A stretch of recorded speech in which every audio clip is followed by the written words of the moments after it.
算算日子，那档武道竞技节目也该出结果了，不知道能不能选上。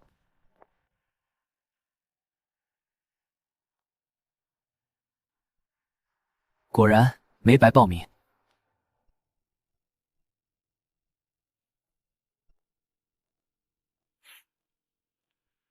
别人都以为我就是个普通电工，这接线、布线的手艺就是我最好的武道根基。寻常武者修炼哪离得开灵能线路养护？他们到现在都没明白灵能线路的排布和武道经脉的运转。既然入选了，总得庆祝一下，就去巷口那家老烧烤店吃几串烤串，再来一瓶冰饮，完美。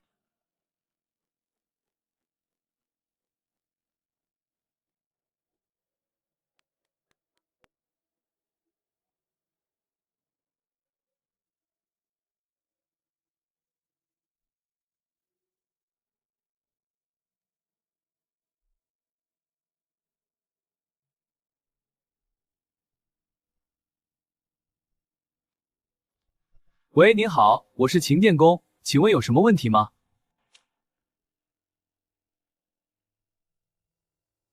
好，我家的灵能线路好像出问题了，所有电器都带着微弱的武道威压，我不敢碰，您能不能过来看看？你说什么？灵能线路异常，电器附带武道威压？你确定没看错？是不是把普通的电流触感当成威压了？亲戚还说我没事找事。你别慌，把地址发给我，我现在就过去看看。到底是你不懂灵能线路，还是真有武道异动？我去了就知道。好，我现在就把地址发给你。那你快点来，我一个人实在是太害怕了。地址发你了，知道了。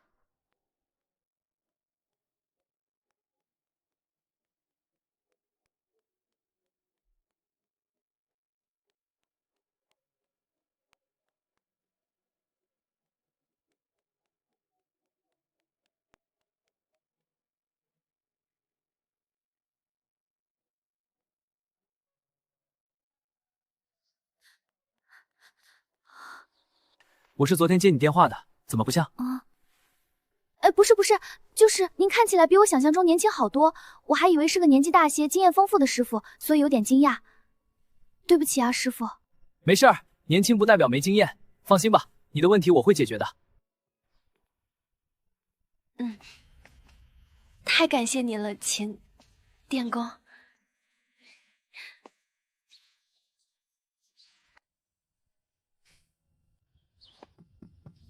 快点滚出去！好好的线路怎么出问题了？林毅好心收留你，还把家里整得一团糟，现在还要请电工乱花钱。你就是他找的电工，这么年轻，毛都没长齐，能修好灵能线路吗？你是不是故意找个不靠谱的人来糊弄我们？看着跟个学生似的，别到时候没修好，还把线路崩，可不更糟？我能不能修好，进去看看就知道。如果修过分文不取，如果修好了，按照市场价付款，没问题吧？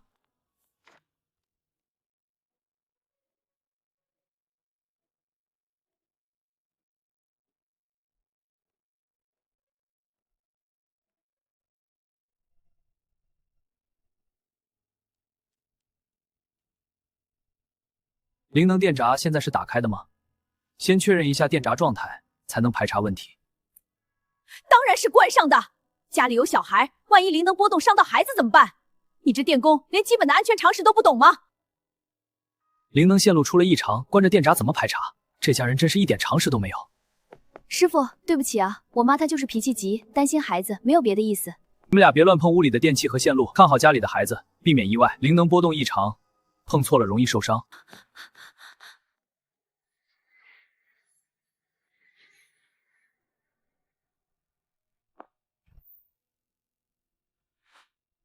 怎么会这样？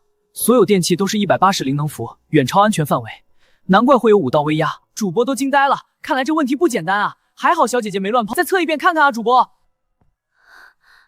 师傅，我就说我没有看错，真的有异常。我知道，是我低估了情况。你别担心，我再排查一下，找到问题根源。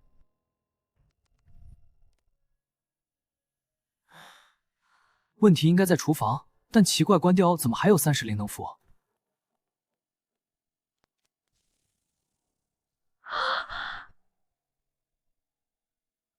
你看，你看，我说什么来着？问题都怪你，非要在厨房装那么多灵能电器。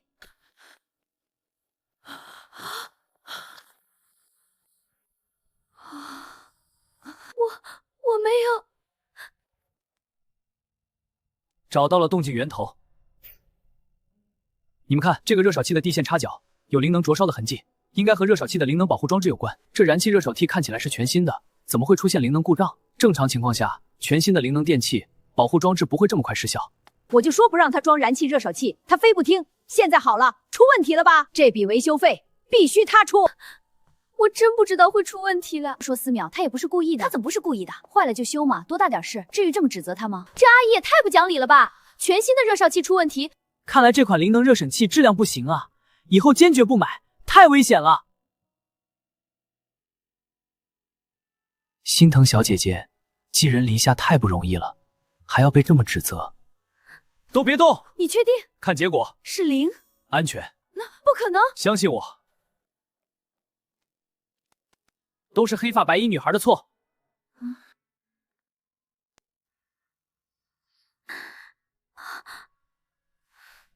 看到了吧，不是热扫器的问题。拔掉热扫器，电水壶还是180灵能符，说明问题还在别处。谢谢师傅，谢谢你帮我澄清。不用谢，这是我应该做的。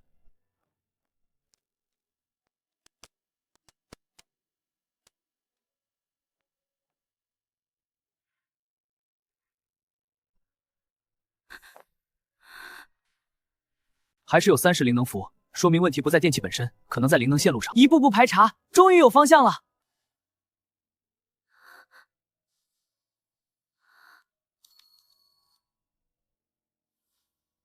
哪有什么其他灵能接驳？厨房就这么点地方，所有线路都是明明白白的。你是不是故意找事儿啊？我受够了，别跟着我！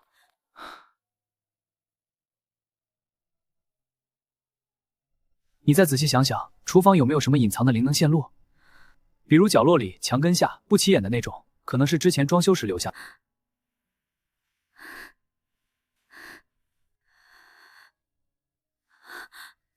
师傅，你看那边，我平时打扫卫生细箱的灵能电路。我看看，找到了。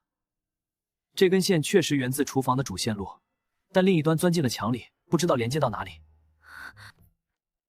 先测测这个主闸座。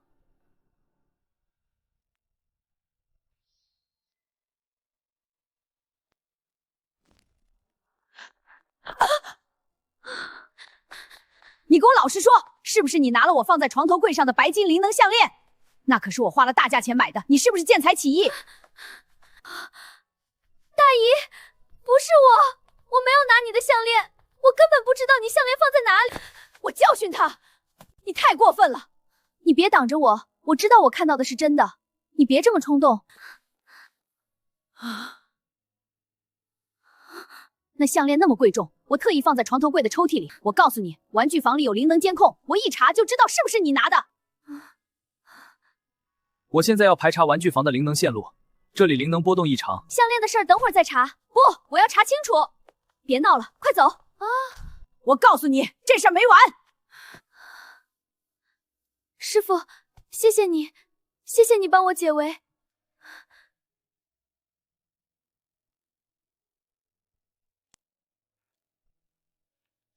灵线和地线的灵能直接打通了，这太危险了。天！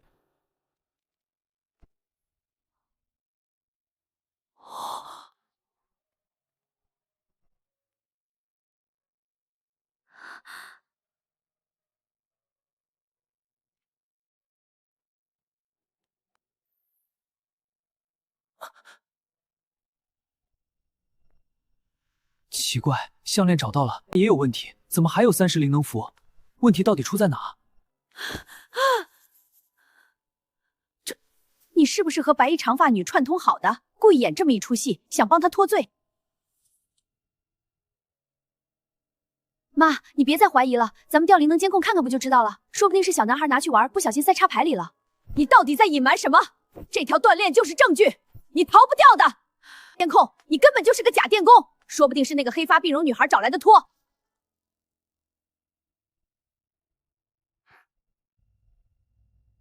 大妈，你先别激动，查个监控就知道怎么回事了。漏电另有原因。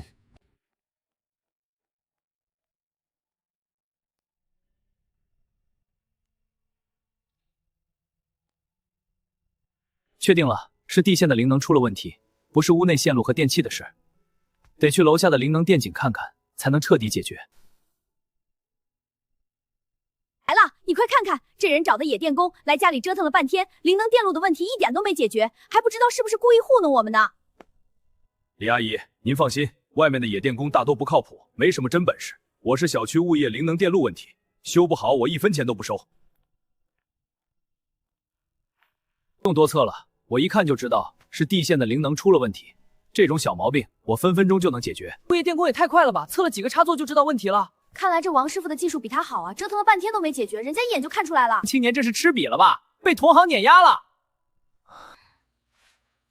不像有些人只会装模作样，其实啥也不会。不对劲儿啊！懂行的来看，不查还敢看闸，不查电线不看电闸，看一眼就知道怎么回事，这也太玄幻了吧！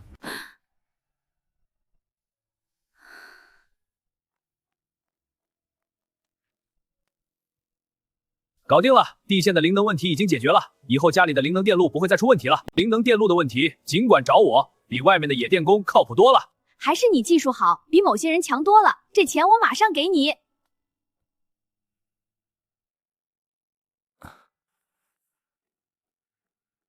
不对劲，他肯定有问题。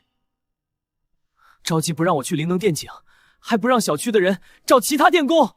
哈哈，短发电工这是被王师傅碾压的怀疑人生了吧？开始胡言乱语了。输了就输了，还说人家有问题，太没面子了吧？我觉得王师傅更厉害，肯定比短发工装男强。别急着下结论。蓝工装师傅，对不起，今天让你受委屈了，谢谢你一直帮我。这是你的工具包，我给你拿出来了。只会浪费时间，还在这里挑拨离间。这是我们家的事，轮得到你一个外人多管闲事吗？这个长发女孩就是个扫把星，自从她来了，我们家就没安生过。工装男，我们走吧，别跟大姨吵了。你以为你们家能平安无事，真的是运气好吗？你们全家的灵能早就暴走了，都是靠燃气管道走地，稳住了灵能波动，不然早就被灵能反噬了。大妈，你冷静点儿，我冷静不了，别冲动。秦师傅，对不起，对不起，我妈她就是太冲动了，你别往心里去。我这就把她拉进去。秦师傅，真的很抱歉，我妈她就是脾气不好，没有恶意。电路问题已经解决了，辛苦你了。王师傅是物业的电工，技术一直很好，怎么可能有问题？没事的话，我就先回去了。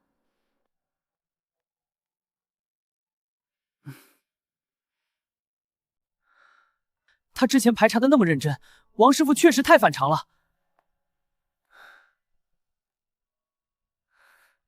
打王师傅和李梅的脸！不管你们信不信，王灿肯定有问题，问题就出在灵能电井里。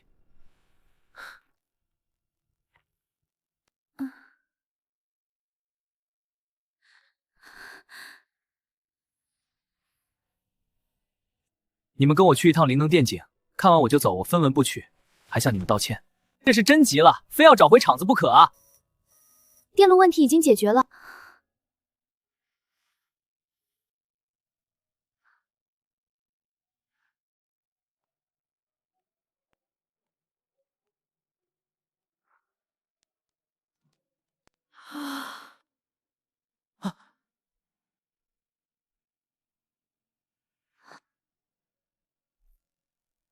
这根灵能地线是后来硬接上去的，手法粗糙，根本不符合规范。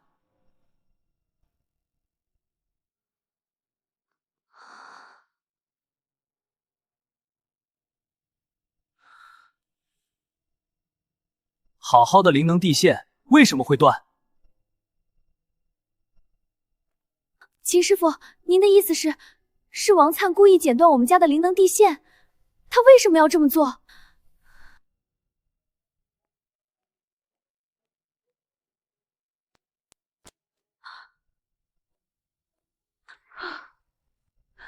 这怎么回事？我们家的灵能地线是不是能够被剪断？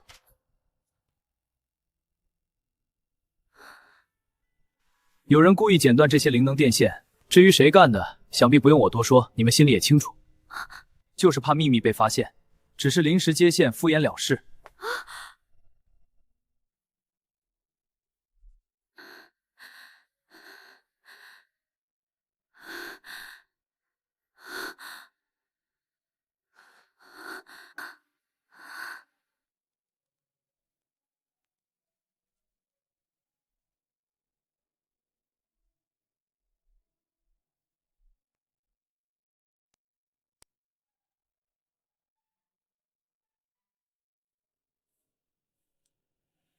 我先临时加固一下灵能线路，稳住整栋楼的灵能波动，然后联系物业和武道监管部门，揭穿那个人的真面目。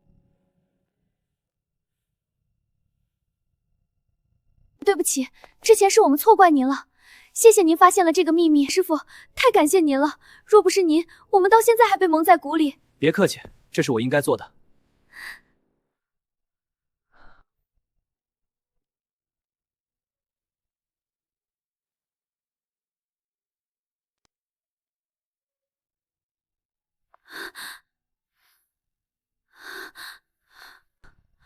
秦师傅，现在怎么办？整栋楼的灵能地线都被剪了，万一发生灵能冲击，我们该怎么办？报警的是上报武道管理处，不是我一个人能彻底解决的，工程量太大，而且灵能波动极不稳定，继续留在这里太危险，我们得赶紧离开电井旁。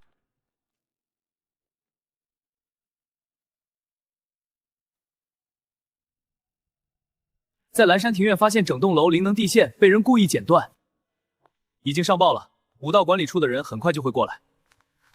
你们也赶紧回屋，不要靠近电井，避免发生意外。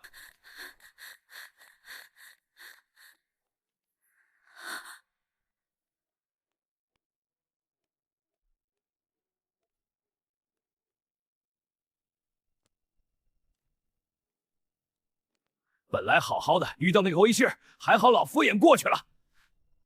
灿哥，怎么了？谁惹你生气了？刚才不是去修灵能电路了吗？怎么一脸不高兴？别提了，刚才去业主家修灵能地线漏电，遇到一个年轻电工，不知道从哪里冒出来的，非要去看灵能电井，差点就把我们偷剪灵能地线的事暴露了。差点暴露，那怎么办？我们可是合伙偷剪灵能地线，抽里面的铜丝运了好几次电线，要是被发现，我们俩都得完。那个年轻电工看着年纪不大，技术也不怎么样，我看他就是想找面子，根本没看出里面的猫腻，翻不起什么浪。都跟物业说一声，弄几个牌子挂在小区里，到时候我们既能垄断生意，又能继续偷剪电线，一举两得。对了，你今天怎么这么开心？有什么好事？有好事儿，我侄子入选《一路有你》武道竞技节目了，那可是全国有名的武道节目。侄子那点武道底子，还想在《一路有你》上拿名次？那节目里高手如云，他一个小小的武道学徒，纯属凑数。那节目冠军有丰厚的武道奖励，听说还有灵能修炼秘籍。要是能拿到冠军，我们以后就不用干这种偷鸡摸狗的事了。有灵能修炼秘籍？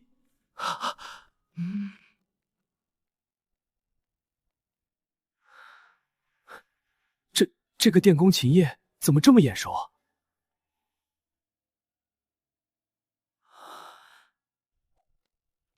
灿哥，怎么了？你看到我侄子了，还是出什么事儿了？怎么会这样？他居然发现了我们的事儿，还上报了武道管理处，这可怎么办啊，灿哥？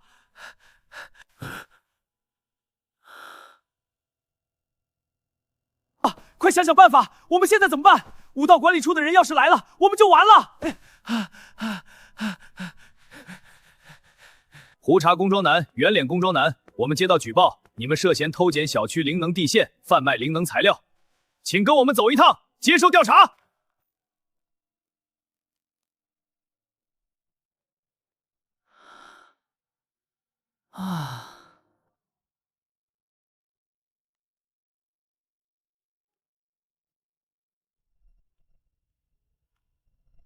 电工居然是隐世午休，还好他够细心，临时稳住灵能波动，救了一家人，太绝了！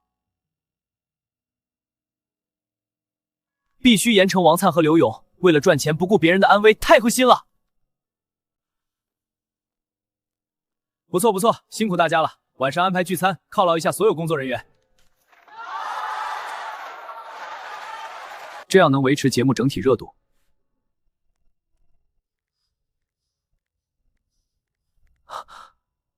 怎么了？出什么问题了？数据异常飙升，什么？热度榜爆炸了，源头不明，立刻追踪定位。电工直播间？不可能吧？一个电工的直播间下播这么久，热度还能这么高？是不是数据出错了？咦，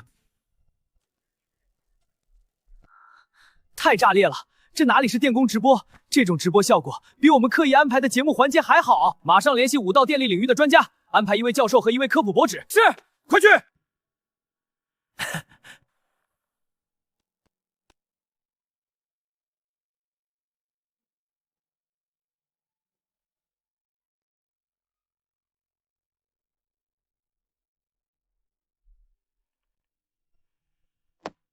有时间，浴室灵能灯具体是什么问题？是不亮，还是有灵能波动异常？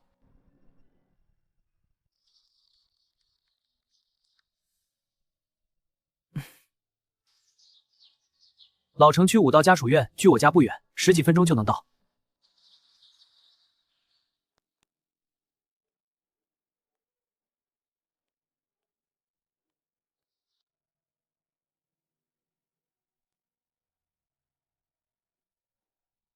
麻烦你了，快跟我上去看看吧。浴室的灵能灯已经坏了好几天了，就在楼上，麻烦您快看看。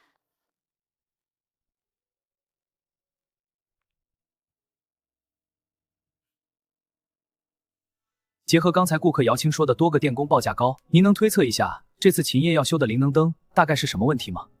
从姚青的描述来看，问题大概率不是灵能灯本身坏了，说明问题出在内部灵能电路上。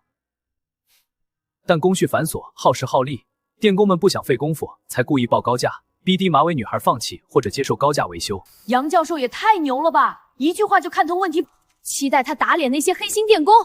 只是一点经验之谈，不算什么。给大家传播武道电力知识，也感激秦业引发了观众的兴趣，说应该会比较轻松，不会有太多复杂的知识点需要讲解。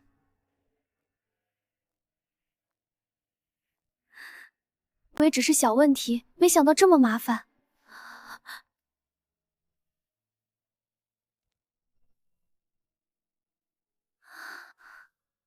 一定要修好，一定要便宜一点，要是也报高价，我就只能凑合用黑灯了。大不了洗澡的时候多注意点。请问你是姚青吗？是你找电工修灵能灯？秦师傅您来了，麻烦您了。是我，带我去你家看看吧，具体看看灵能灯的问题。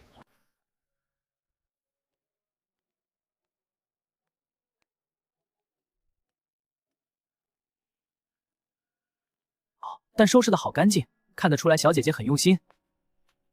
手里没什么钱，还没来得及装修，让您见笑了。先去卫生间看看吧。师傅，就是卫生间的灵能灯有问题，开关在门口左手边，您可以试试。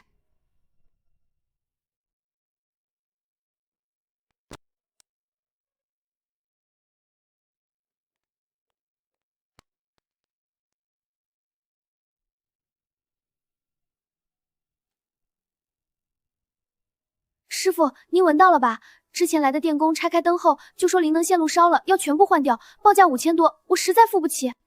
常年潮湿导致灵能电线老化受陶，甚至已经有轻微灼烧，不然不止灯不亮，还可能有灵能泄漏的隐患。把线路简单固定在墙壁，不用开槽埋线，这样能省不少功夫和成本。您说的是真的？1000块就能修好？就算丑一点也没关系，我不在乎。既能修好，也能保证安全，就是外观上会简陋一点。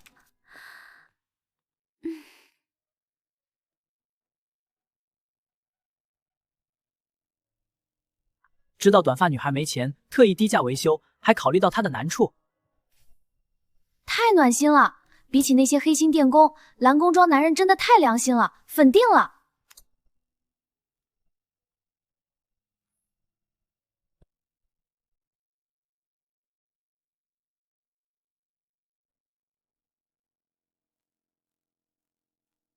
已经将电线引出来了，这样既能保证灵能供应，又能尽量减少线路裸露的影响。看来这次维修和您分析的一模一样，秦业师傅这操作果然专业。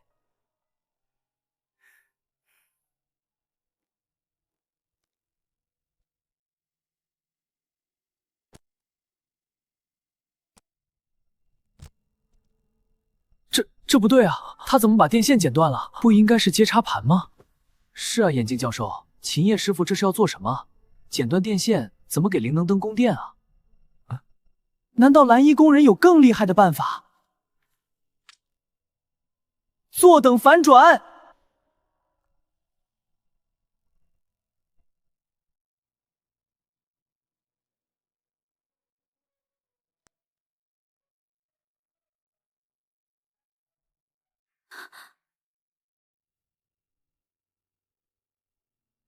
您这是弄了啥？这灯怎么靠充电宝亮啊？不是说换线吗？这样不用拆墙，也不用外接插盘，最省事也最省钱。是高容量的，专门适配电，足够这盏灵能灯用1个月。你只需要给充电宝充电就行，比换线更方便。我的天，反转了，居然是用充电宝供电，太绝了！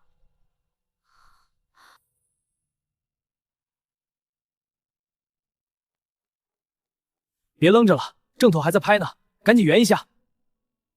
这个方法真是太巧妙了，而是结合5道充电宝的特性，替业主省去了拆墙的麻烦和高额的费用，真正做到了省时省力省钱，甘于奉献，灵活变通，值得我们所有人学习。有想法了，打破了我们对灵能电路维修的固有认知，既解决了问题，又替业主着想，太厉害了！太让人意外了，每次都能突破想象，这样的直播效果比我们刻意安排的还要好，节目想不出圈都难。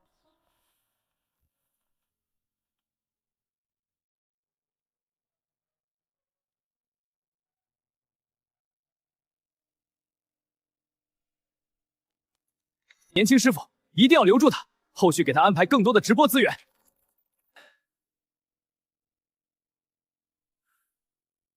如此巧妙的方法，可见他对5道电力的应用已经是更上一层了。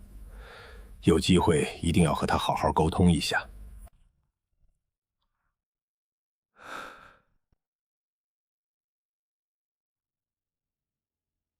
用自己的方式诠释5道精神，这就是我们想传递的核心。而且这场直播的热度已经破亿了，比上一期最高热度还高，节目彻底出圈了。把维修灵能灯的片段剪成高光合集，同时敲敲观众的胃口，续添加灵能电费的案件线索。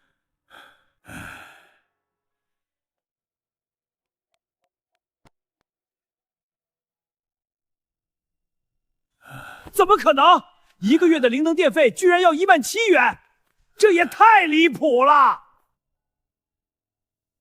李叔，您怎么来了？这么早，出什么事儿了吗？我先给灵能供电局打个电话问问情况，看是不是电表出了问题。您好，先生，我们查询到您家的灵能电表远程检测正常，而且根据检测数据显示，您家的灵能电一在持续消耗，不存在电表损坏的情况。什么电表正常？灵能电一直在跑，这就奇怪了。电表正常，你又没耗那么多电，那这17000的电费从哪儿来的？肯定是哪里出了问题，您不能冤枉我啊！好，找电招洞察，我相信查清楚后肯定能还我清白。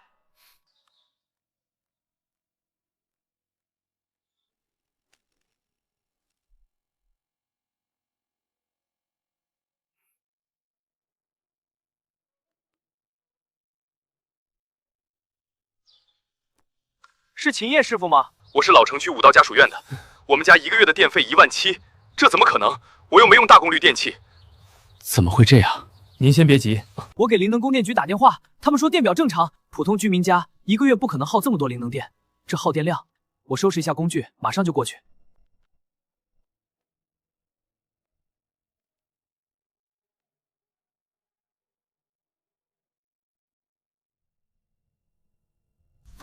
您听到了吗？1个月电费17000，这也太离谱了吧？您觉得是什么原因导致的？大概率是有人偷灵能电。就算用5道训练设备，也不可能耗这么多电。定有大型5道修炼场所或者灵能加工商铺。接下来就看那位电工师傅能不能找到偷电的线索了。看来观众们都很有经验啊。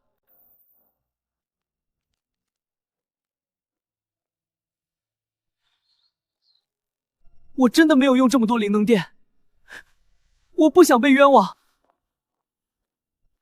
别着急，我先看看灵能电表，查清楚情况再说。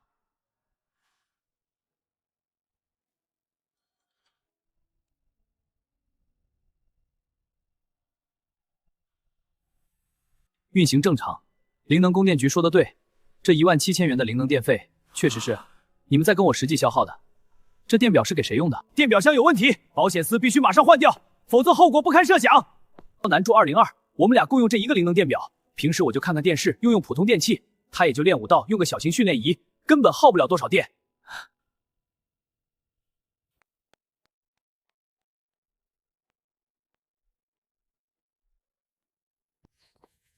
没有我大型场所，也没有灵能店铺，那偷电的可能性就大大降低了。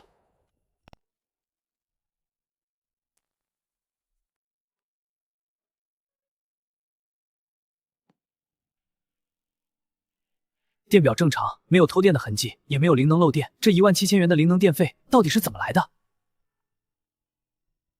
奇怪，没有偷电，也没有漏电，这就反常了。难道我的判断错了？我也看不懂了，只能等短发中年继续排查了。查到原因了吗？情况比我预想的更棘手，我再仔细检查一遍，看看有没有遗漏的地方。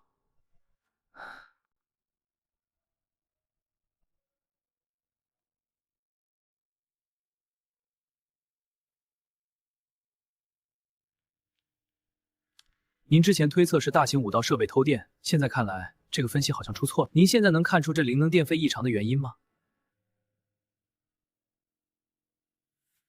我现在也看不出问题所在。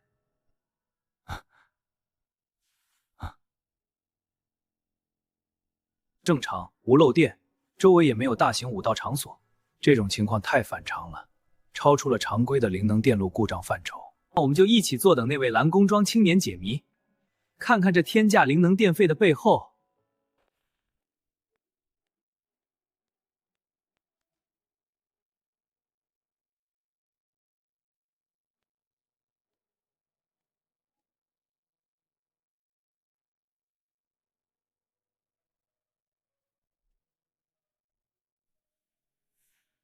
肯定是你家有问题，不然电费怎么会这么高？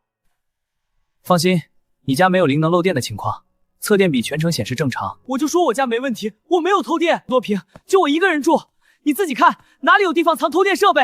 我已经检查过了，他家确实没有能消耗这么多灵能电的设备。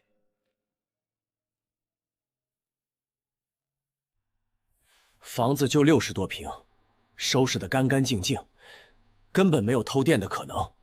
骗人的吧？那17000的电费从哪儿来的？就算我们2个人一天24小时不停的用灵能电器，也花不了那么多。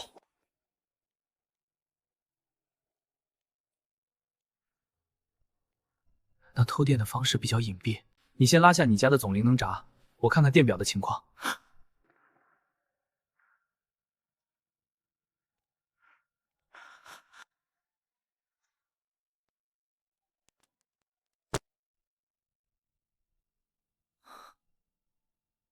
好你个黑衣青年，果然是你搞的鬼！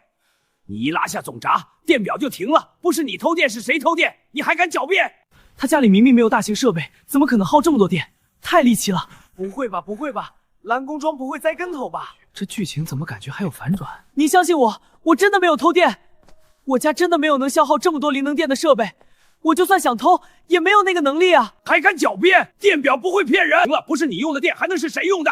够了！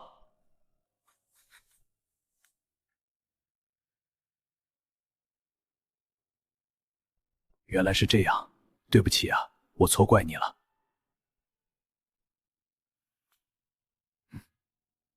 没事，只要能找到偷电的人就好。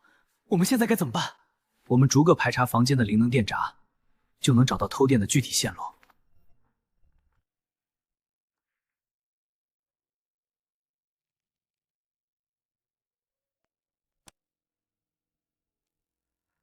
厕所的灵能线路上，偷电的人应该是从你家厕所的入户灵能线搭接偷电，而且大概率是对面的201住户。那我们赶紧去敲201的门，抓住这个偷电的家伙。我刚才路过201住户时留意了一下，看着不像是能消耗这么多灵能电的武道住户。难道是高阶武道高手？越来越刺激了！蓝工装男人太厉害，一下子就找到线索了。这天价电费的真相到底是什么？我们去敲201的门，一问便知。我之前嫌场去交涉，还被他们呛了一顿。现在想来，他们肯定是在偷偷用大功率武道设备。大家先不要激动，我们先去敲门，说明情况后进去排查，拿到证据再理论，避免不必要的争执。谁呀？大清早的敲门，还让不让人睡觉了？你好，我们不是债主，我是来排查偷灵能电的。偷电？不可能吧？我们都是练武道的学徒，怎么会偷电？看来是合租3块电表，应该是每个学徒1间房，各自分摊灵能电费，这样也能避免争执。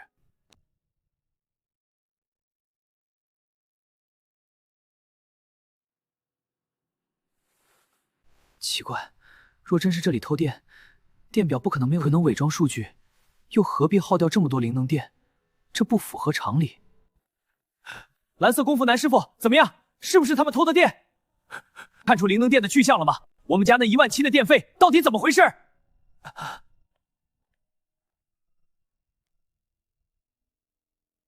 来看，他们本月的用电量和上月差不多，没有异常暴涨，看起来不像是偷电的样子，排除嫌疑。想要准确判断，还需要逐个检查每个房间。另外2个室友还在房间睡觉，我去叫他们配合你们。立叫，我们逐个敲门就行。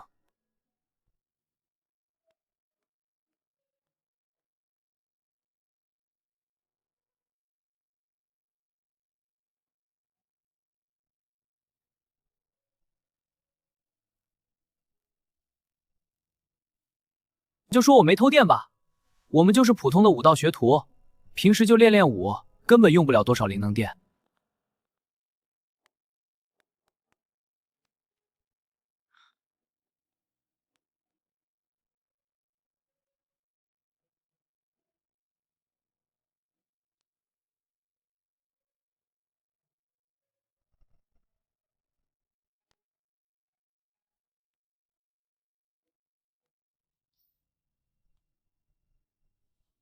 想想办法，我都快急死了！到底是谁偷了这么多灵能电？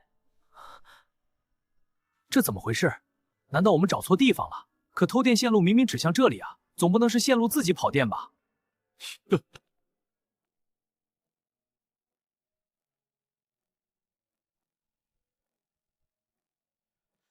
我们真的没偷电，你们是不是查错了？对啊，我们真没偷。要是没别的事儿，我们还想再睡一会儿。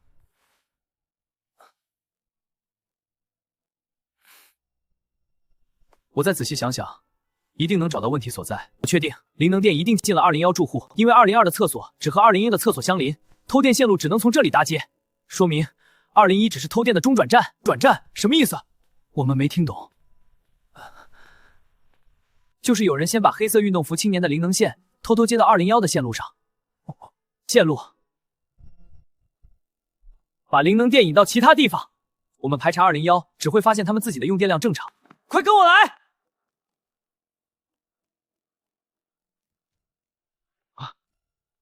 ！201作为中转站，偷电的人想要把灵能电引到其他地方，必须从这里操作。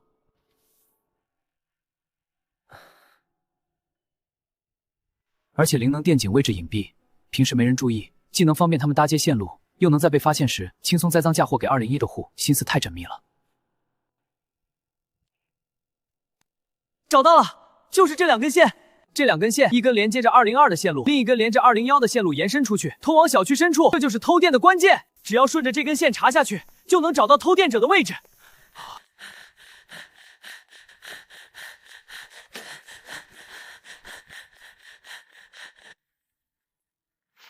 怎么会是灵能电房？难道偷电的人是想比我预想的还要大？走，跟我去小区灵能电房，真相很快就会大白。到那里，我们就能知道偷电者到底是谁了。到底怎么回事？为什么要去灵能电房？偷电的人在电房里吗？你倒是给我们说说啊！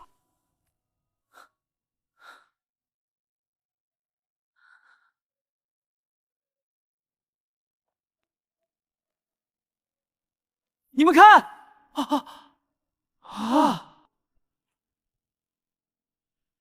不止偷了你们一家，他偷了整个小区50多家住户的灵能电，每栋楼都被他用了相同的方法。什么？50多家？我们家一户就17000，50多户那就是7、8、10万的灵能电费啊！这也太离谱了，他怎么敢偷这么多？为什么独独你们家被偷了17000户？去偷电者的家里看看，才能找到答案。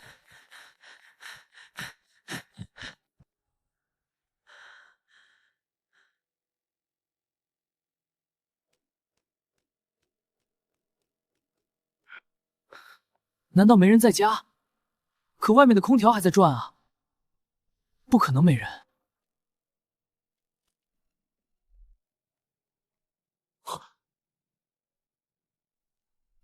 果然是这样，偷电的人是在用武道矿机修炼武道，同时挖取灵能币。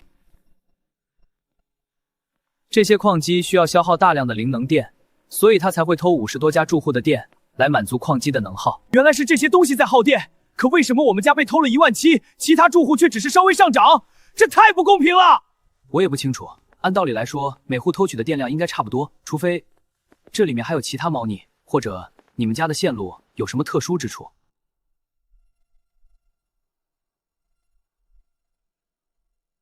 我的天，这么多武道矿机，难怪要偷整个小区的电，太贪婪了！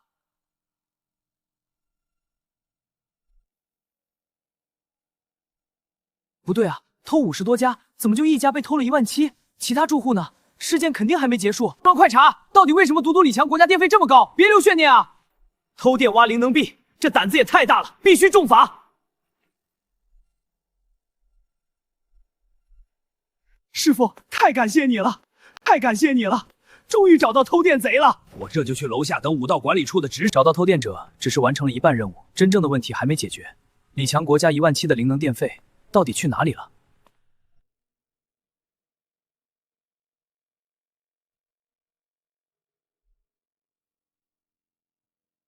在这里等着，我去趟小区灵能电房，很快就回来。我说我家这个月电费怎么涨了这么多？原来是被人偷了！偷50多家的电，就为了自己挖灵能币，这种人！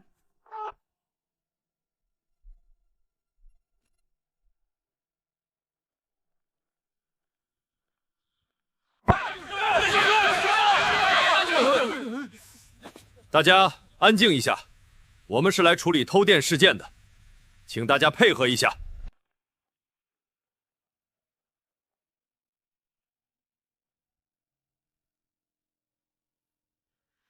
不就是偷点灵能电吗？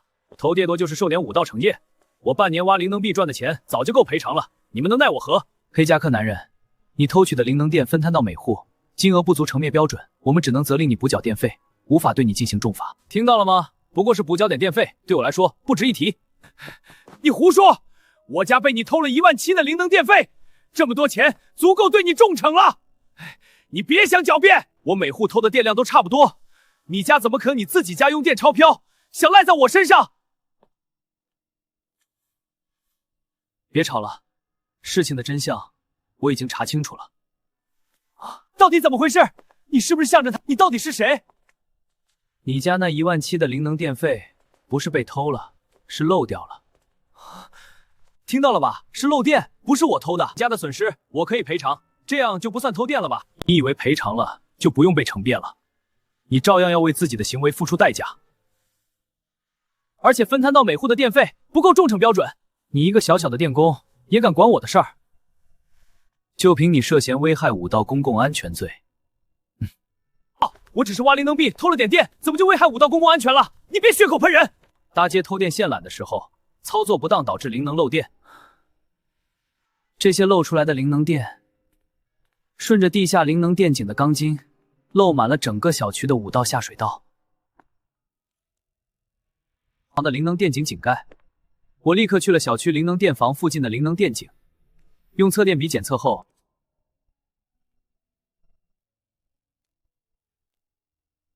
我的天，太吓人了，差点整个小区都没了，这个人太可恶了。蓝衣短发电工太牛了，不仅查出偷电，还发现了这么大的安全隐患，救了整个小区。太惊险了，幸好有你，佩服，你是我们的英雄。原来电费异常是漏电造成的，剧情太曲折了，比刑侦片还刺激。粉定这位电工师傅了，又专业又冷静，还能预判危险，太帅了。不可能，我只是想挖灵能币，我没想到会这样。偷取灵能电，危害武道公共安全，跟我们走一趟，接受进一步调查和惩戒。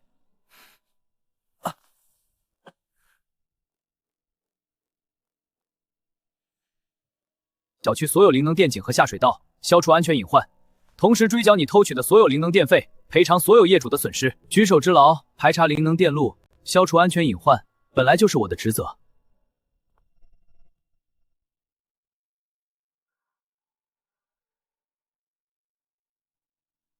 后果不堪设想，武道界从来没有过这样的事件，一旦爆炸，整个小区都会被炸飞。我们所有人都担不起这个责任。金都埋在水泥里，怎么可能传导灵能电？你就是想故意加重我的惩罚。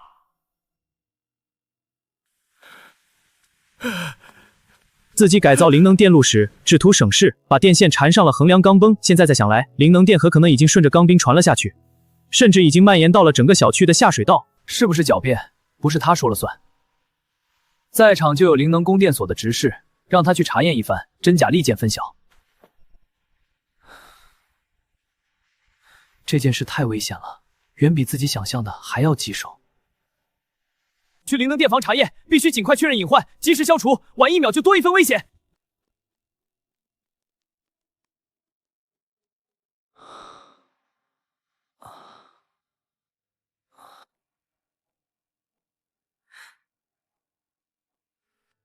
以后接单必须谨慎，不能再接这种暗藏重大隐线的活，得改变接单模式，只接简单安全的灵能电路维修，远离这些危险的麻烦事。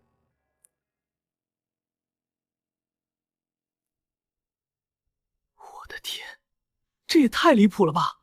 从来没有见过这么离奇的故障。您作为武道电力领域的专家，看这场直播之前有没有预料到刚才那种事件？简直拿所有人的性命开玩笑。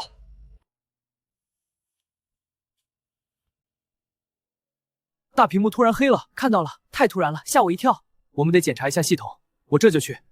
大家保持冷静，但愿只是小故障。这件事确实离谱，超出了常规的灵能电路故障范畴。不过，从这件事也能看出，这位电工师傅在遇到这种棘手的事情时，始终保持冷静，没有冲动行事，正是武道修行者应该具备的品质。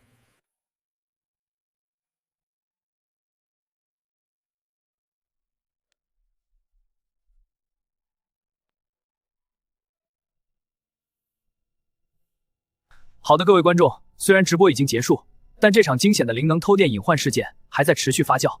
接下来我们会持续关注事件的后续进展。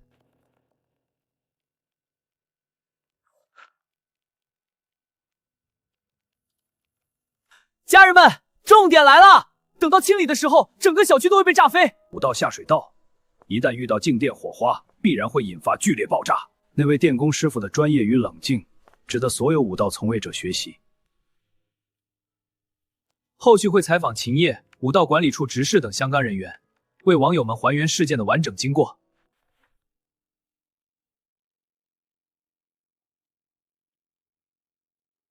造灵能电路，偷取灵能电用于挖掘灵能币，已造成重大武道公共安全隐患，涉嫌危害武道公共安全罪。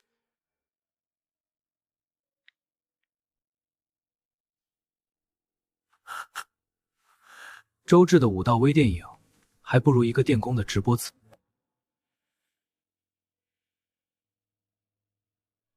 一群没见识的家伙，一个电工的直播而已，能有什么含金量？也配合我的武道微电影相提并论？我倒要看看这个秦业的直播到底有什么能耐，能让你们这么追捧。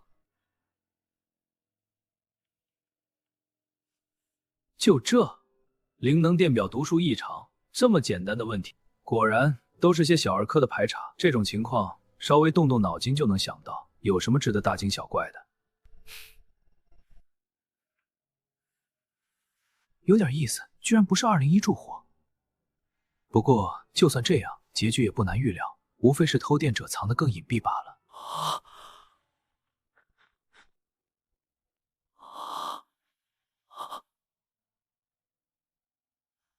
天才，这简直是天才武道犯罪设定。想到用多户中转偷电，既避开排查，又能满足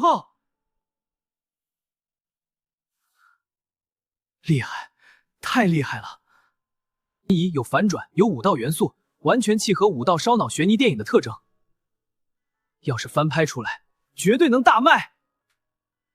这个细框眼镜男还真是会强行圆场。不过他说的没错。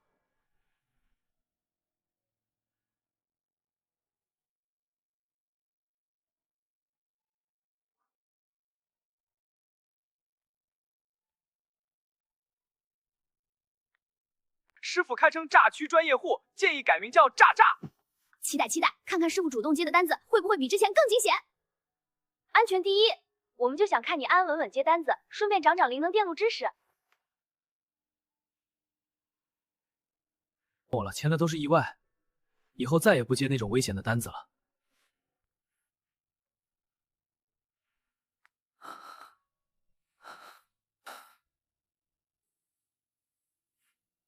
不是我说，这些单子也太离谱了吧！好单子一出现就被同行们一抢而空，我这手速根本跟不上，只能刷这些没人接的单子，太难了。几十块钱干那么难的活，谁愿意接啊？居然一个好单子都没剩下，心疼师傅。刷，总会有好单子的。找找，实在不行就只能接个体力活，先凑合一下。还要铺武道线草。等等，这行字有点意思，看来这个单子还是有搞头的。师傅，快说说，到底写了什么？还是有什么特殊的灵能电路问题？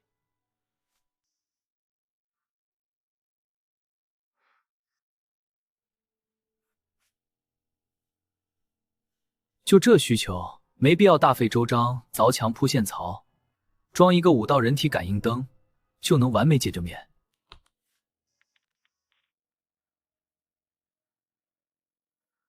这单子就是改个电路加个开关，也太普通了，一点节目效果都没有，不如之前的偷电隐患刺激。说不定他这次也有特殊办法，不用花冤枉钱。黑发青年师傅从不做吃亏的买卖，肯定有巧思，蹲一个师傅的操作。别急，这单子没你们想的那么麻烦，也不吃亏。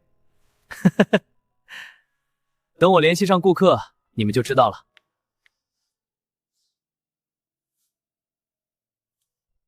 辉发教授，您看这位师傅这是打算接下这个灵能电路改造的单子了，可是观众们都觉得这个单子又麻烦又不值，您怎么看这个订单？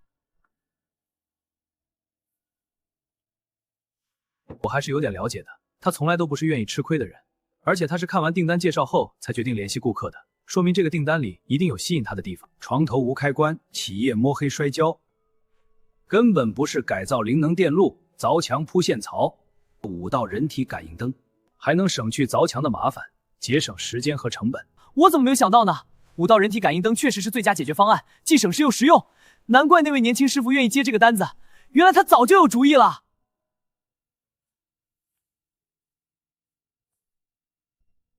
哈哈哈，我就知道他不会吃亏，这操作太绝了，省去凿墙的麻烦，还能高效解决需求。师傅会不会又把武道人体感应灯卖高价？毕竟之前的充电宝可是让他赚翻了。顾客回复，解决问题才是关键，至于价格肯定合理，不会乱收费。把注意力放回正事上。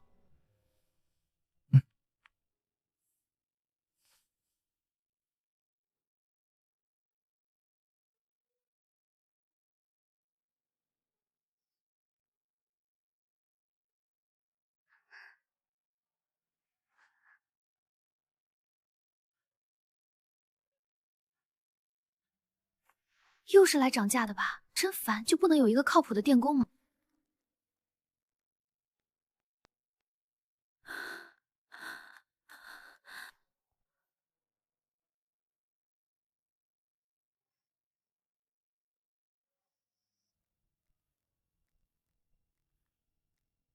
卧室里只有空调下方有一个灵能插座，位置特别高，根本用不上。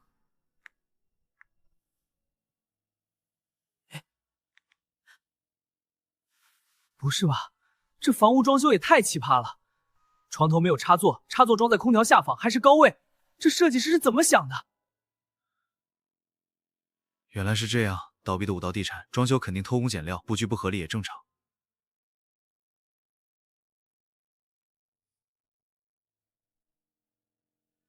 抱歉，你这个情况有点特殊，价格给低了，2000块钱做不了。别急着拉黑，我有别的办法，1500就能完美解决你的问题，不用凿墙，还能保证美观，比你想要的家装开关更方便。1500比我出价还低，而且不用凿墙，他不会是想糊弄我吧？1500，你确定能完美解决？不会偷工减料吧？也不会不修复线槽，留下痕迹？我保证，不凿墙，不破坏墙面，完美解决你企业摸黑的问题，还能保证美观，不会留下任何痕迹。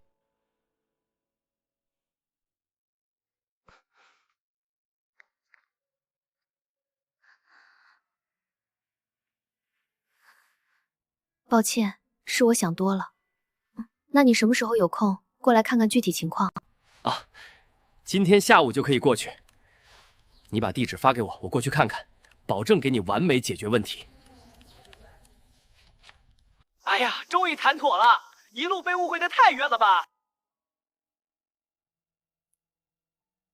师傅，这样找尼可肯来给您3000，求求您了。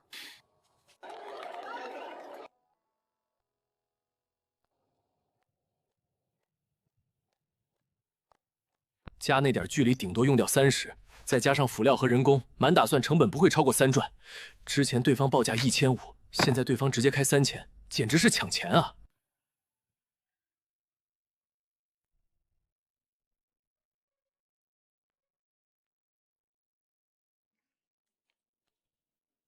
兄弟们，剧本已经写好，演员即将就位，接下来就是见证奇迹的时刻。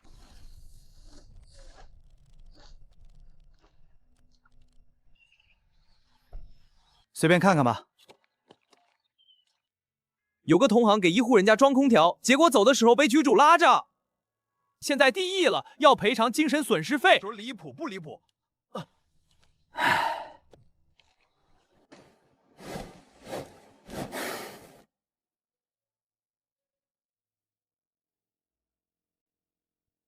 你好，我是平台接单的电工。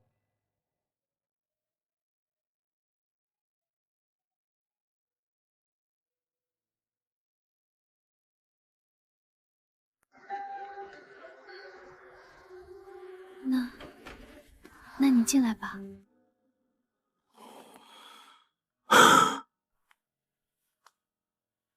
不是大姐，你这是搞啥呢？你穿成这样不热吗？还有你背后那是什么玩意儿？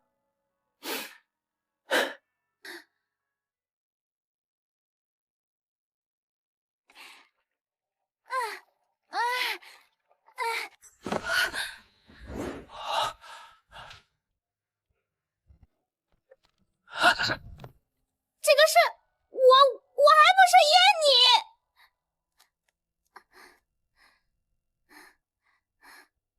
因为我怎么了我？你的接单量是0，注册天数也0。我上网查了，很多变态就喜欢用这种新号作案，看起来是新人，其实都是经验老道的惯犯。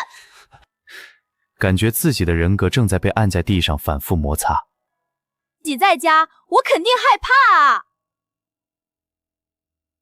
摸不轨，突然背后抱抱我怎么办？或者想脱我衣服怎么办？服的拉链很复杂，没那么容易解开，能拖延时间。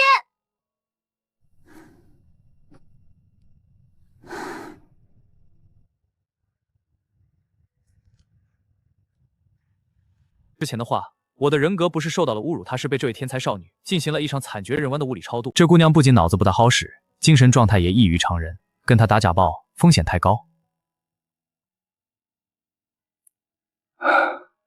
先结账，我全程直播，几十万人看着，我要是干不好，或者拿了钱跑路，你直接报警。我跑不了。对不起，是我误会你了。我这就把钱转给你。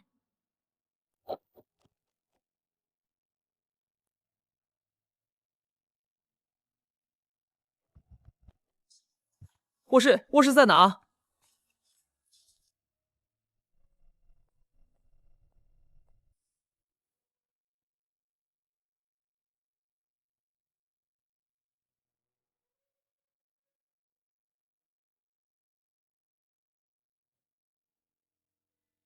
兄弟们，你们看到了吗？一个卧室就一个开关，一个空调插座。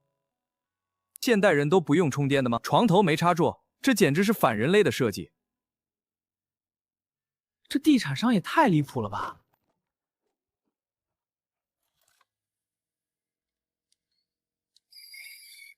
就算墙上没有装插落面板，也大概率预埋了电线，只是被腻子和墙漆盖住了。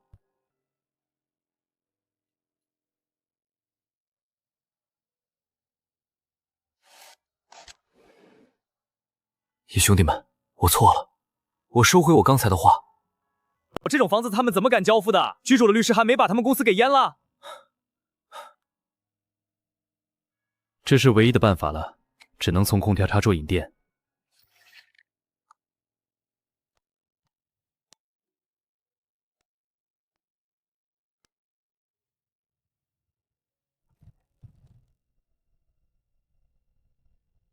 这便宜货确实有局限性，但客户要的就是最简单直接的解错换代，而且预算给的足，他自然要把活干到位。这边要开始打孔了，会有点灰。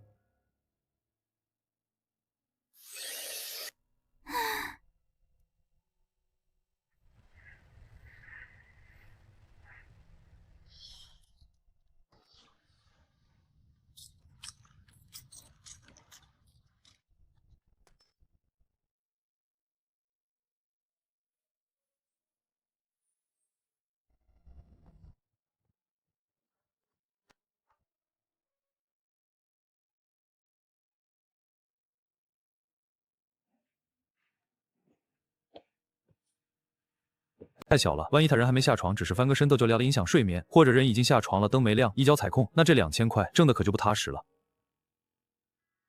必须测试一下。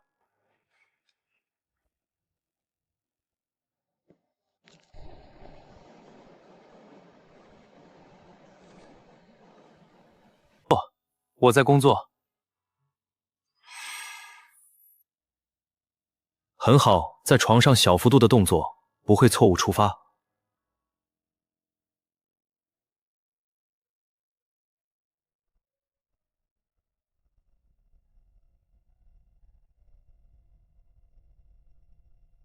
感应器的灵敏度和范围还是太差了，这个位置对于走动人说是完美的，但对于刚刚起床人前却成了盲区。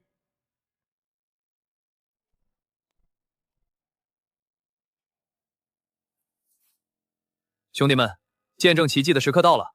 专业电工在线翻车，还是技术秀翻全场，就看这一波了。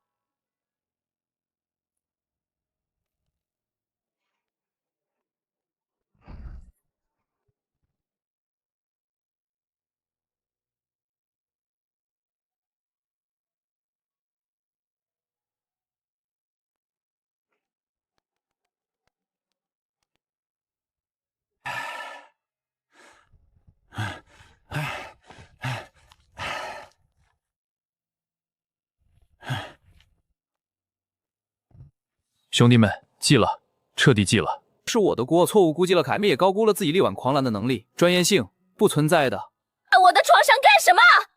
我不但坐了，我还躺了呢。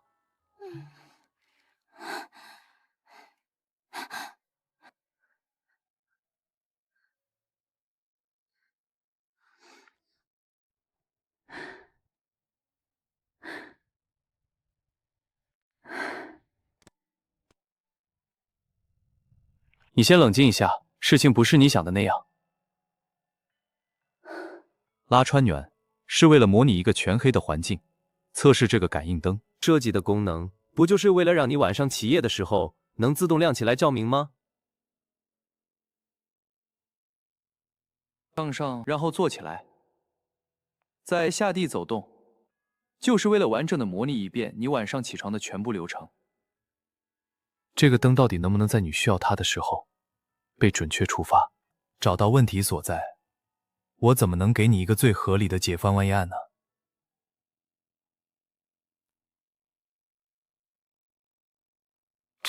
真的吗？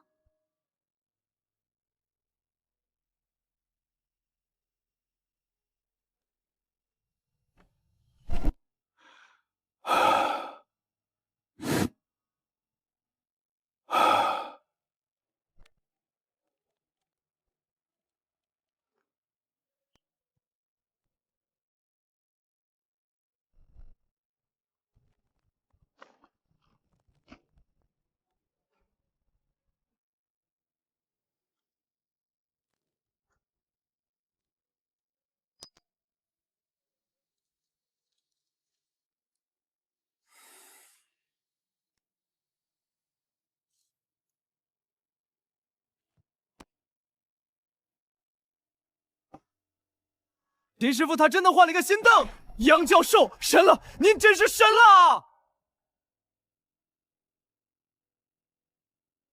问题可能出在设备本身。您看，蓝衣维修员立刻就更换了一个新的，这肯定是一款性能更强、感应范围更广的新型号人体感应灯。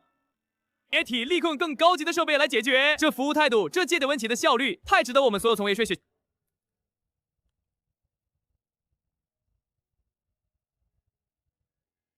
杨教授，您这是？灯核心数据异常，什么意思？系统即将过载。我们常规的人体感应灯，为了让红外探头能接收到信号，都会有一个半透明或者菲涅尔透镜结构的感应窗，通常是半球形的，对吧？但是你看秦师傅换的这个，它的表面是纯白色的，完全一体，并没有我们熟悉的那种感应探头窗口。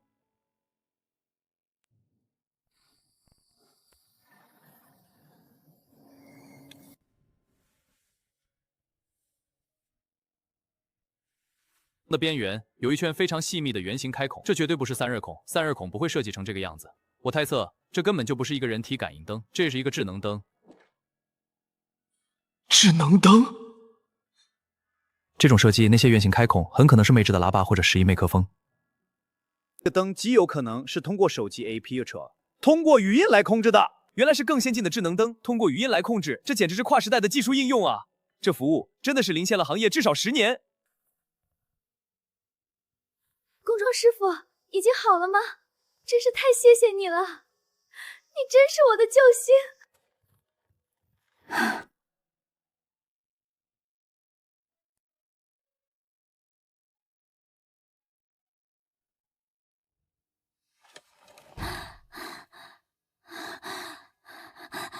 躺床上去。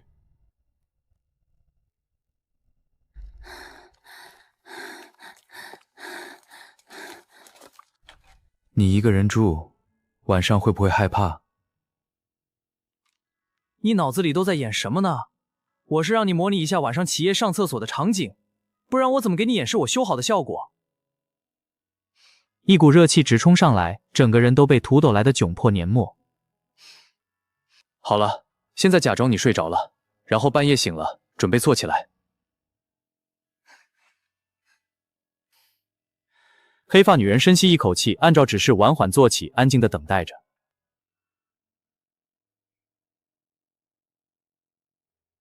那个秦师傅，然后呢？你到底是解决了什么问题啊？灯它也没亮啊！我没别的意思，就是随便问问。特别是晚上，一点点声音都会让我睡不着。还有窗外的树叶沙沙声，好可怕！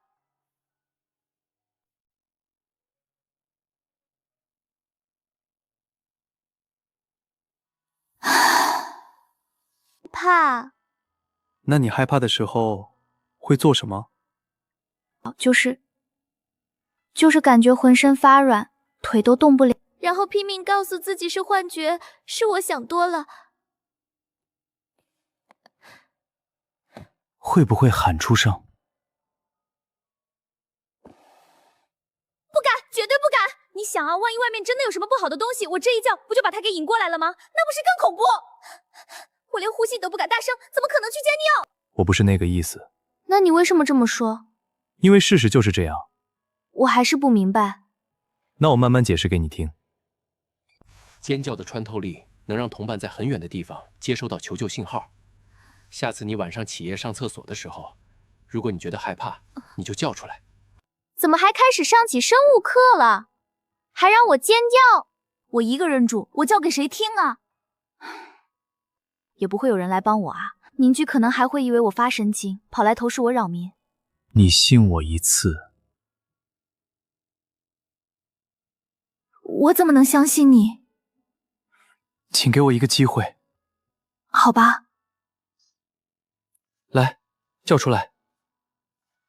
就当是释放压力，把所有的恐惧和不安都从身体里喊出去。现在，就现在。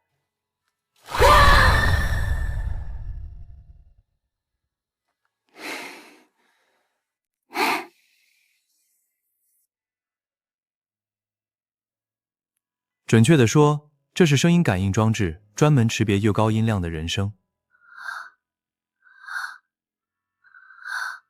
特定的语母也不需要连接什么手机 AP， 只要你在恐惧的时候发出本能的尖叫，它就会立刻为你亮起。它能驱散黑暗，也能安慰你。真的，太谢谢你了。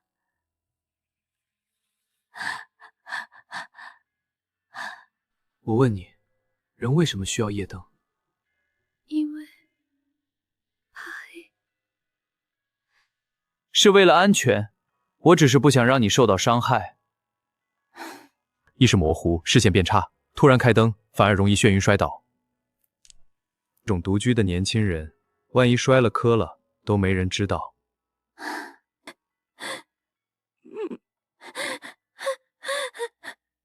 房子3年了，父母只给钱，却从来没问过他一个人住怕不怕。我没想到会这样伤害你，请你相信我。这个智能感应系统，它不是简单的声控或者初步，它模拟的是人类最原始的行动逻辑。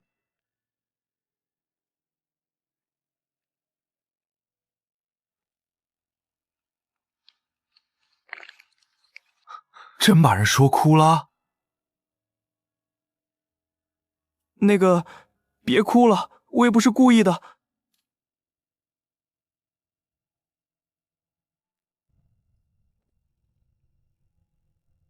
要是就给你随便安个灯，我自己心里都过意不去。总得给你弄点配得上这价格的东西吧。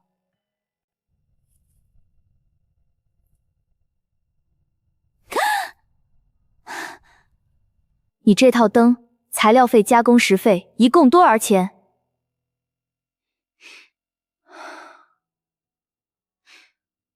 你别这个那个的，你就说你收我2000，到底赚了我多少钱？你到底想怎么办吧？给个痛快话。干嘛？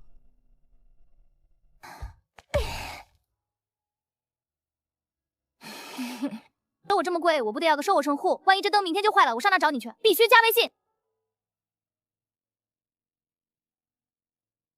杨教授，您刚才都看见了吧？对着一个独居女性大谈特谈什么人类起源，什么对火的渴望。是的，这正是我的观点。但我发誓，我从来没见过这种把电工活干成人类学研究的选手。是在修灯吗？不，他这是在传道。成功的把一个价值几十块的声控开到这套多灯带升华到了关乎人类存亡基因本能的高度，然后他心安理得的收下了2000块。谢谢信了，他还哭了，他被感动得一塌糊涂。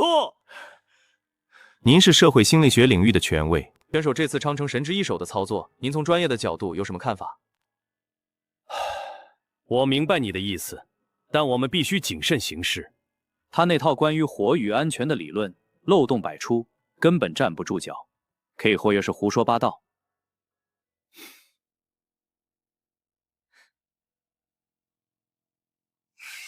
我们不能只看他说了什么，更要看他做了什么，以及他为什么这么做。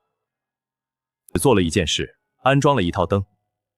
这是一个很普通的，甚至可以说很基础的电工工作。从一开始的警惕，到中间的感动落泪，再到最后的恼羞成怒。他虽然只是在装一个灯泡，但他关怀的却是那个女孩的内心。注意到了她在黑暗中的不安，注意到了她进门后摸索开关的那几秒钟的恐惧，是他自己可能都没意识到的细节。简单的换个灯泡了事，他设计了一套进门自动亮起的灯带，设计了一个朝窗床上就能用声音控制的顶灯，都不是为了炫技，而是在解决一个核心问题：这个女孩的安全感。至于那套关于人类历史的说辞，听上去很扯淡，对吧？他是在说我理解你的恐惧，这是人类与生俱来的本能。而这套灯就是现前道里属于你的那堆篝火，它可以守护你。产品变成了一个有温度的、有人文关怀的守护者。为什么哭？他不是为了一套灯哭，他是为一个陌生人竟然能如此精准地看穿他内心最深处的软弱与恐惧而哭。他哭的是那份久违的被人理解、被人关怀的感动。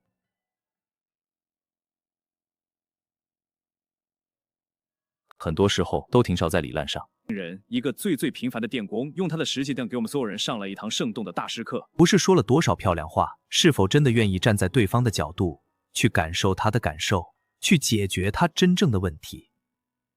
岗位只要能做到设身处地，就能创造出不平凡的价值。我们这些搞理论研究的，真应该向他学习。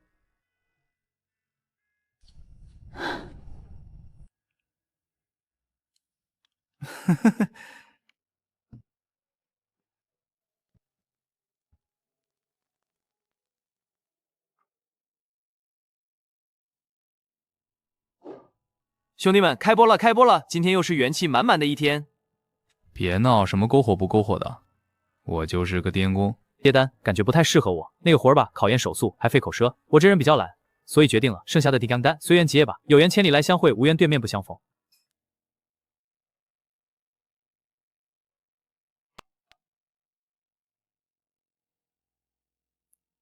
请问是秦师傅吗？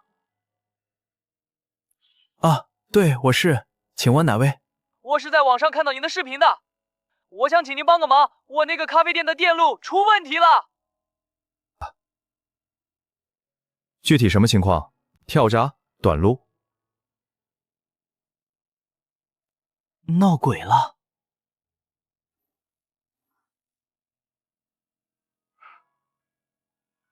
啊！电路问题就说电路问题，什么闹鬼不闹鬼的？我是电工，不是道士。我真的不知道怎么办了，师傅，你帮帮我。每次都是一到星期天，不多不少，雷打不动。从下午开始，店里的灯就开始闪，而且是非常有规律的闪，一直闪到晚上。一到周一，它又好了，开关换了，配电箱都快拆烂了，一点用都没有。你在外面都传开了，说我店里不安静闹鬼，客人都不敢来了。再这么下去，我跟孩子就真的要喝西北风了。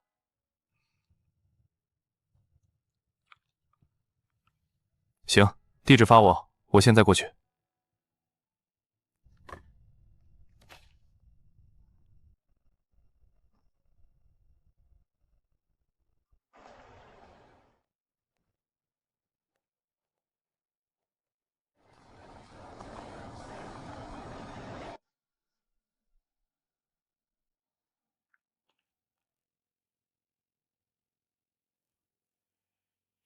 看我这么年轻，不信我技术。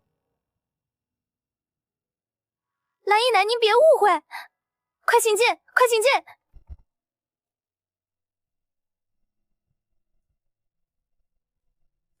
就你一个人？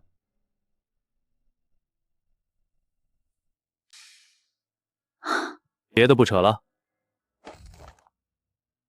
闪的灯是哪个？师傅，不是一个灯，是博所有的灯。所有？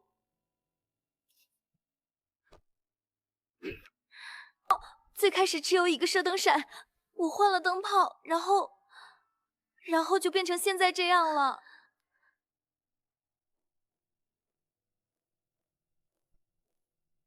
哎，听见没有变？不是单体攻击，是全图 AOE 啊！老板娘说一开始只有一个灯闪，她换了个灯泡，结果嘣，全闪了。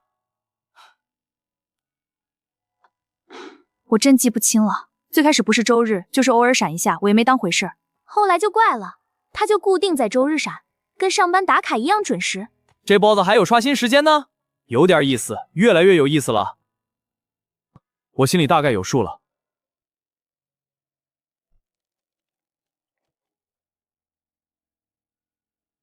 查所有灯具本身和它们自带的小便壁，看看是不是电压问题或者圈动坏了。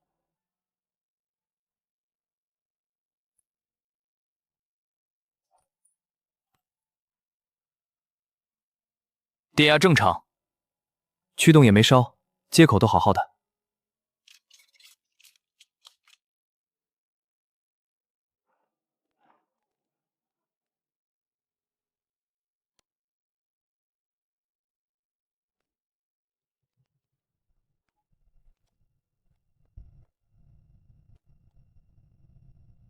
兄弟们，监军发报告，所有灯具连同它们的驱动全部正常，没有任何问题，基本可以排除单据本身故障的可能。呀，是灯坏了吗？别急，我在检查。可客人等着呢。马上就好。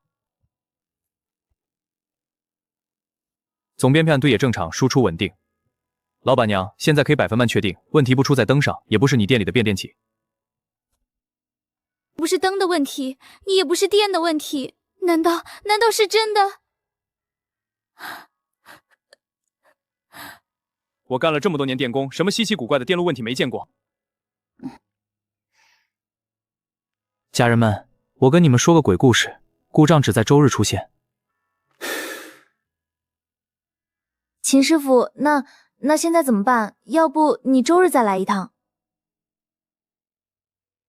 是我自己没问清楚。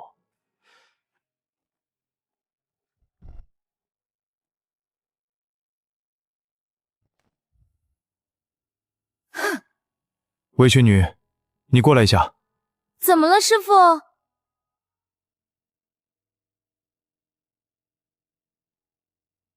这个空开，你自己换过。哪会动这个啦？哦，我想起来了，发的于老板送的，我店里总跳闸，他正好碰见，就说他那有多的开关，第二天就拿了一个给我，还帮我找了个电工师傅来装上，顺便把我店里这些灯的线路都重新铺了一遍。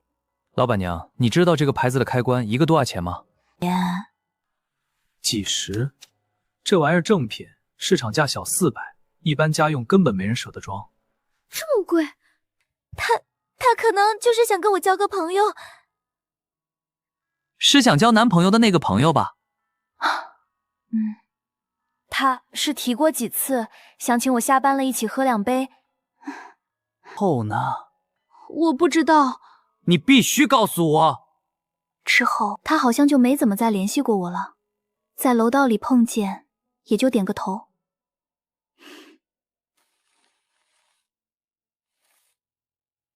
谁说我在绕开话题？你们动动脑子，好好想想。一个男人先是送了你一个跟你店铺价值完全不匹配的钢院的玩意儿，献殷勤，又好心的帮你找人，把你店里所有的线路都重新铺了一遍。这为于子什么？为的他对你店里每一条线的走向，每一个开关的位置都了如指掌。最后，在你明确拒绝他之后，他消失了。然后，他为什么要这么做？我只是拒绝他喝酒而已啊！我现在就打电话问他，他为什么要这么害我？我的客户没有白受欺负的道理。除了打草惊蛇，他只会当你是傻子。那怎么办？现在只是我的猜测，我们还没有证据。要想抓到他，就得找到他动的手脚。既然是人为，那肯定有目的。我看看你这儿的电线总向。接下来的半小时，他像一只行禽的蜘蛛，开始检查丁经理的主线路。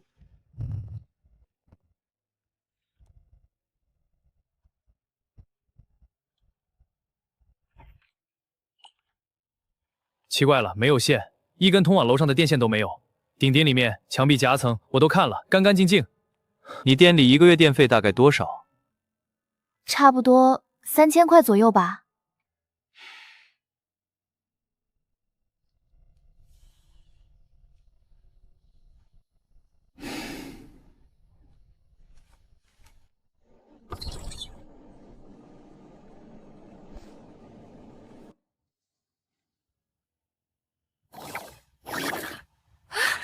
线索似乎又断了，但他心里的那个念头却愈发强烈。这事儿绝对跟那个人脱不了干系。老板娘，别担心，今天周三这个故障他不出现，我也拿他没办法。硬要查，跟大海捞针没区别。这样，你这几天就先照常营业，别去想这事儿。等到这个周日，等他再出问题的时候，你第一时间给我打电话，我倒要看看他到底是个什么妖魔鬼怪。你放心，我给你保证，周日之前这事儿我一定给你解决了。今天没修好，不要钱。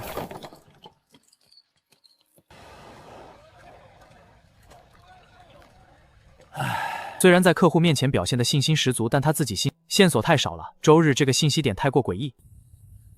他走到路口停下脚步的瞬间，猛地抬头看向对面的居民楼，眼睛一下睁大了。我知道啦！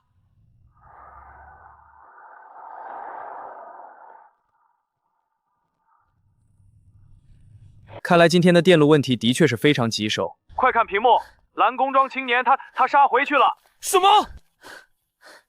眼镜教授，您见多识广，您看这是什么操作？是想起了什么关键的技术要点吗？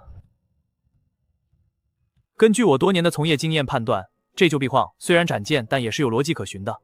应该是他的电动车没电了，他得回去充电。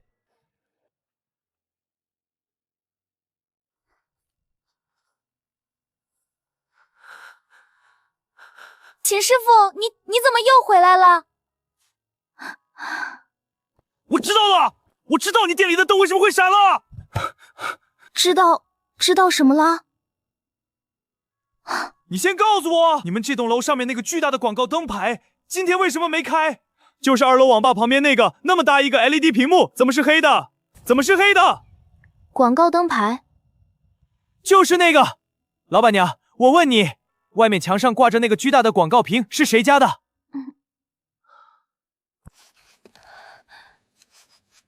那个是楼上网吧他们于老板装的，对，于床。那他有跟你说过那块屏幕的事吗？比如他什么时候开？耗电量怎么样？说过，他说过。我记得特别清楚，大概是去年冬天装的。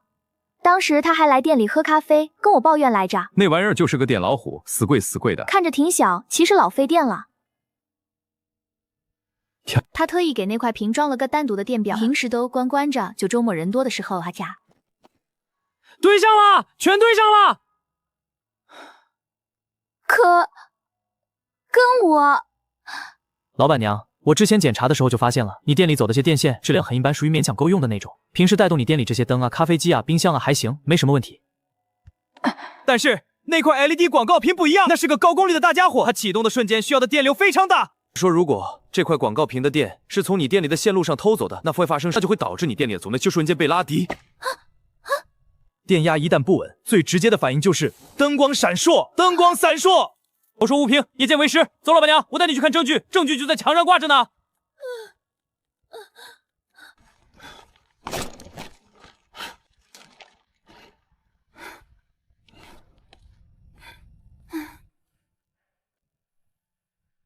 围裙长发女，你来看，正常来说，这根线应该是直接进2楼墙里，对吧？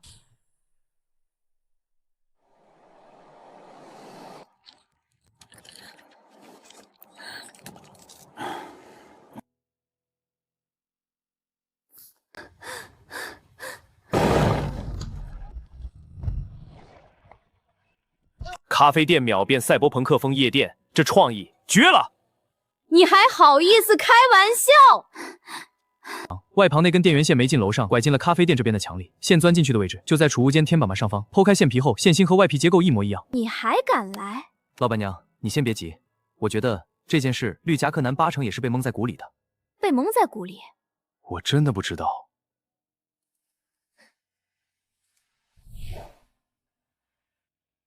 绿夹克男随手就能送你一个1000间块的施耐德控开，根本没必要为了几百块电费搞这种偷鸡摸狗的勾当。把线接得这么隐蔽，还能精准的从主线上分电，干这活的肯定是个懂行的电工。于老板，我问你个事儿。单独装了电表，每个月的电费是你亲自去交，还是让网管去交的？让网管每个月直接从店里的营业额里扣，让他自己去交就行了。兄弟，你的意思是干这事儿的是我网吧那个网管？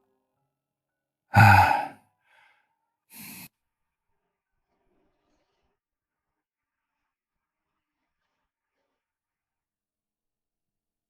怎么信任他？他敢坑我！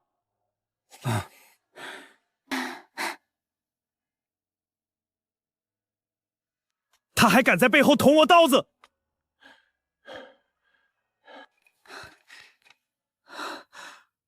于老板，先别急。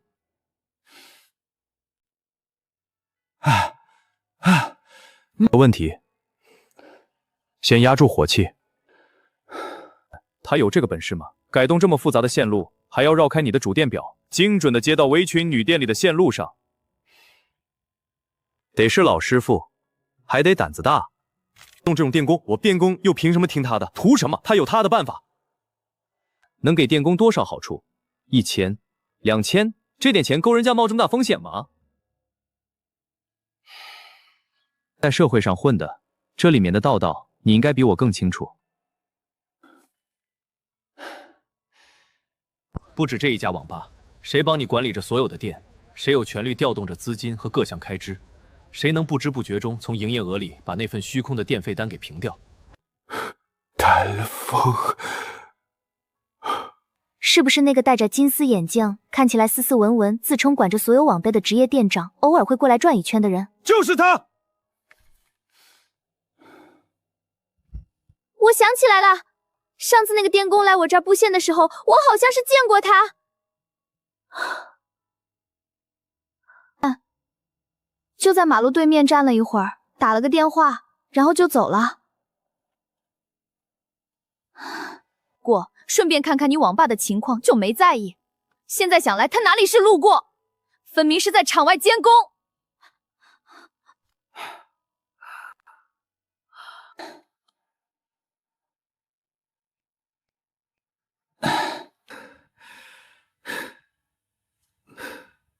老妹儿，这事儿我对不住你。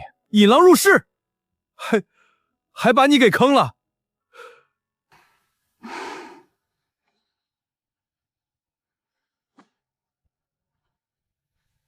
吕家克南，现在不是追究谁介绍谁的时候，先跟围裙女人把损失问题谈好，该赔多少赔多少，这才是爷们儿该干的事儿。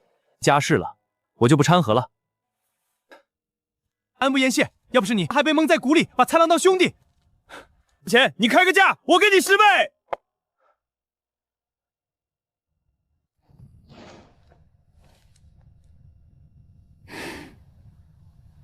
这女人是闲的蛋疼吗？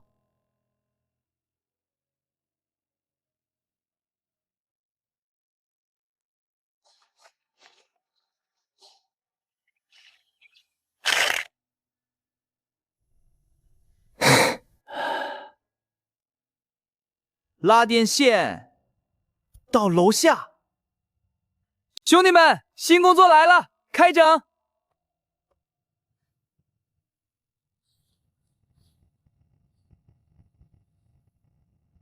哎呀，烦死了！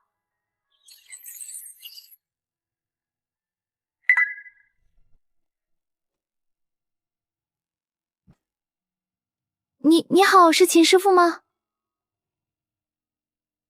林小姐吧？就是这样，师傅你能做吗？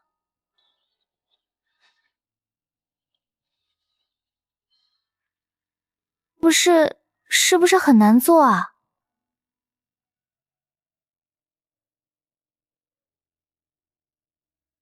得上去看了才知道。走吧，带我上去看看现场。师傅这边请进，客厅在这边。这是我的房间，你进来看看。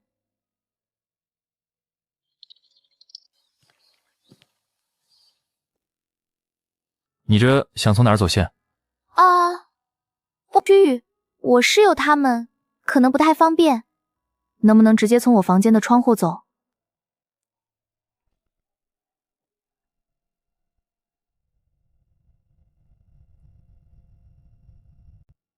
从你这儿走，目标太大。从楼顶天台往下放线，顺着长体的排水管或者空调外机管道走，这样最隐蔽。那可就得加钱了。上天台，高空作业，危险系数翻倍，价格自然也得翻倍。那大概要多少钱？口价1200。这还是看你是个学生，没给你按市场价算。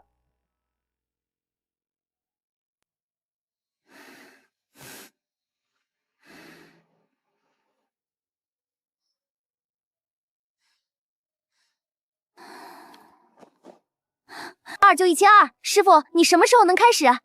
现在就可以。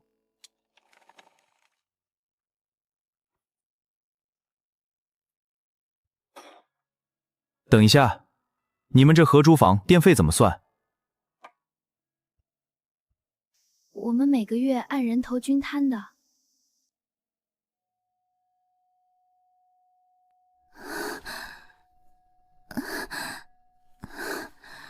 不行，那肯定不行。师傅，那还有别的办法吗？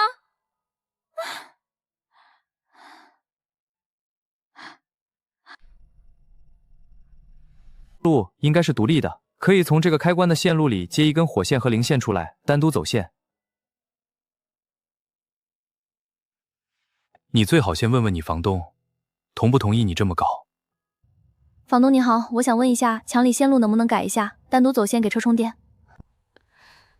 绝对不行，墙里的线动了，出了事情谁负责？你要是敢乱动，就给我立马搬出去！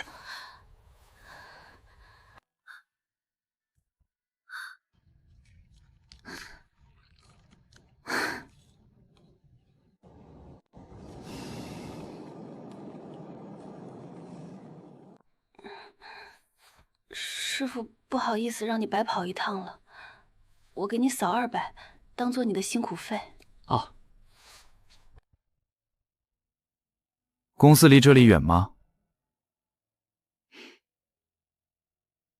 ？10分钟，还要转一趟车，所以才想买个电动车，能省不少时间。这会儿我接了，一口价1200。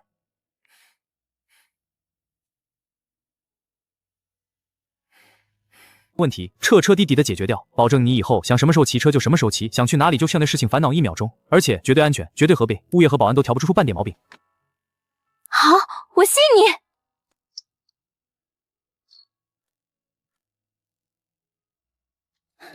等等啊！我们来这儿干嘛？手机给我。